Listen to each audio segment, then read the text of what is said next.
Y bien, mis queridos hermanos y hermanas en Cristo, este es el programa La Voz Eremita, una iniciativa de Sanando Corazones y de la Iglesia Antigua Diversidad Cristiana.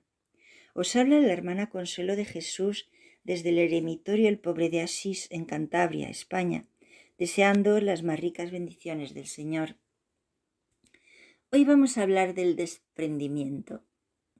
Jesús vivió la misión de evangelizar a los pobres, como podemos leer en el Evangelio según San Lucas capítulo 4 versículo 18, con un estilo de vida que era de pobreza radical. La caridad del buen pastor se expresaba en la pobreza como signo de su donación. El Hijo del Hombre no tiene dónde reclinar la cabeza, según se refleja en Mateo capítulo 8 versículo 20 y en Lucas capítulo 9 versículo 58. Es la característica de Dios, darse. Jesús, siendo rico, por vosotros se hizo pobre, a fin de que os enriquecierais con su pobreza. Lo dice San Pablo en 2 de Corintios capítulo 8 versículo 9. La pobreza de Belén, de Nazaret, de la vida pública y del Calvario tiene este significado de sintonía con toda clase de pobreza, para anunciar que todavía se puede hacer lo mejor, darse. Este es el mensaje de las bienaventuranzas. Bienaventurados los pobres de espíritu, porque de ellos es el reino de los cielos. Mateo capítulo 5 versículo 3.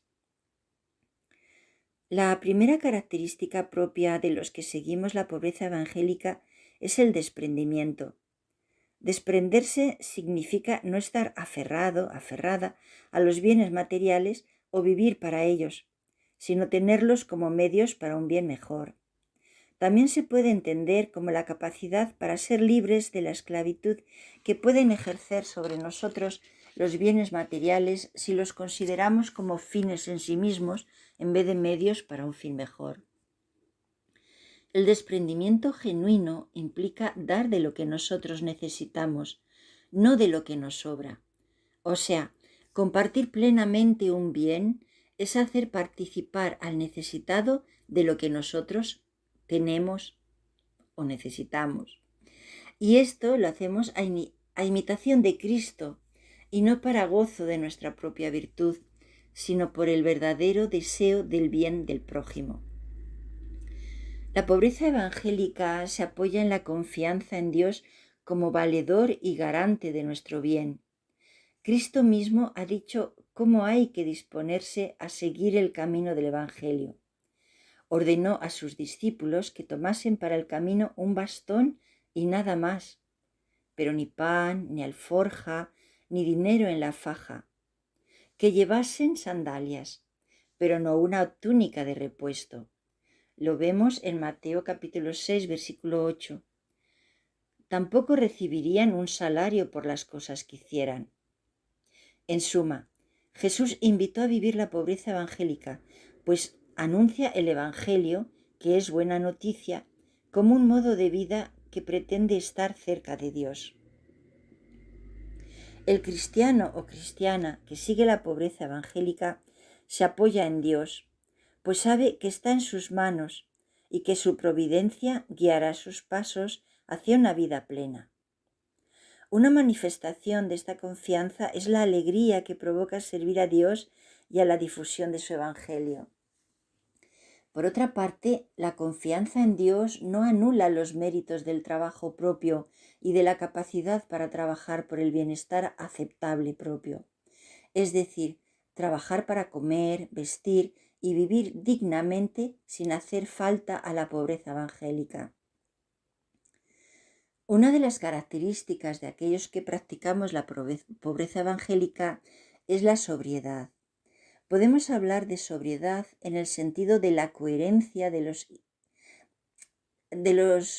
ideales y de la pobreza evangélica con la vida práctica.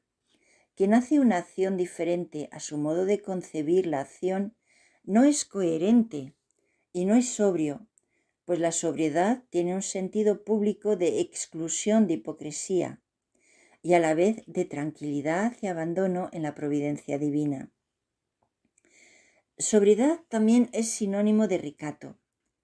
Recato en el vestir, en el comer, en el expresarse, etc. El seguidor y la seguidora de Cristo es otro Cristo. Estamos llamados y llamadas a imitarlo para ser óptimos, como Él fue óptimo. Cristo hizo partícipes a los hombres de muchos bienes: su salvación, su cuerpo, su sangre, curaciones, alimentos, etc. Como Cristo, los cristianos estamos llamados a compartir los bienes que hemos recibido. Además, el compartir los bienes es símbolo de que los reconocemos como un medio de llegar a la felicidad y a Dios. Quien tiene presente que no hay mayor y mejor bien que Dios, también podría disponer de sus bienes materiales en orden a los espirituales y divinos. Y si con caridad se desprende de lo material para que otros puedan disfrutarlos, hace un doble bien, pues se hace semejante a Cristo y busca el bien de los otros. No estéis agobiados por vuestra vida. Lo vemos en Mateo capítulo 6, versículo 24 al 32. Os invito a leerlo entero porque es maravilloso. Con estas palabras el Señor nos está invitando a poner nuestra confianza en Dios, pero para ello debe ser el único Señor de nuestra vida. No podemos servir a dos señores. Hemos de tener cuidado de que nuestro corazón no se apegue a las realidades del mundo. La confianza en Él nace de la contemplación de la creación. Dios es un Padre providente que cuida cada animal y cada planta. Mucho más nos quiere cuidar a nosotros, que hemos sido creados a su imagen y semejanza. Por eso nos invita a la confianza, a que no vivamos agobiados porque no podemos añadir un minuto a nuestra vida. Nuestro único objetivo ha de ser buscar y hacer presente el reino de Dios y la justicia de Dios. Todo lo demás es pura gracia y regalo suyo. Dejémonos, pues, cuidar, mimar y regalar por nuestro buen Padre Dios. Él lo está deseando. ¿Y tú? Haz la experiencia. Te aseguro que es maravillosa. Que el Señor os bendiga y os guarde, os muestre su rostro y tenga misericordia de cada uno de vosotros, os mire benignamente y os conceda la paz. Amén.